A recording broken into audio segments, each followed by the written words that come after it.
ರಾಜ್ಯ ವಿಧಾನಮಂಡಲದ ಜಂಟಿ ಅಧಿವೇಶನಕ್ಕೆ ಕ್ಷಣಗಣನೆ 11 ಗಂಟೆಗೆ ಅಧಿವೇಶನ ಉದ್ದೇಶಿಸಿ ರಾಜ್ಯಪಾಲರ ಭಾಷಣ. ಮಾರ್ಚ್ 6ರವರೆಗೆ ರಾಜ್ಯಪಾಲರ ಭಾಷಣದ ಮೇಲೆ ಚರ್ಚೆ.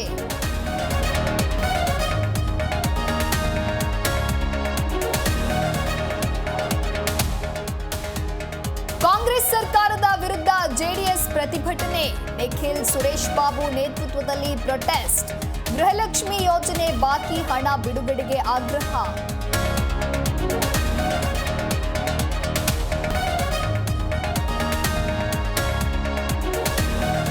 ಬೇಸಿಗೆಯ ಆರಂಭದಲ್ಲಿ ಕರಾವಳಿಗೆ ಉಷ್ಣ ಅಲೆಯ ಎಚ್ಚರಿಕೆ. ಇಂದು ಮತ್ತು ನಾಳೆ ಕರಾವಳಿಗೆ heat wave warning. Karwar, Dakshina Kannada, ಉತ್ತರ ಕನ್ನಡಕ್ಕೆ ಅಲರ್ಟ್.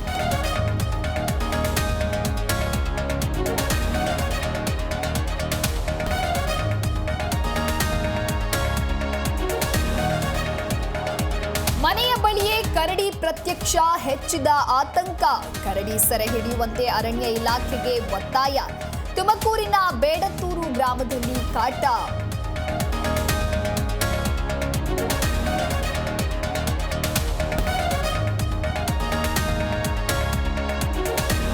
ಇಂಗ್ಲಿಷ್ ಅಧಿಕೃತ ಭಾಷೆ ಎಂದು ಘೋಷಿಸಿದ ಟ್ರಂಪ್. ಅಮೆರಿಕದ 30ಕ್ಕೂ ಹೆಚ್ಚು ರಾಜ್ಯಗಳಲ್ಲಿ ಆಂಗ್ಲಕ್ಕೆ ಆದ್ಯತೆ. ಶ್ವೇತಭವನದ ವೆಬ್ಸೈಟ್ನಲ್ಲಿ ಸ್ಪ್ಯಾನಿಷ್ ಭಾಷೆ ಡಿಲೀಟ್.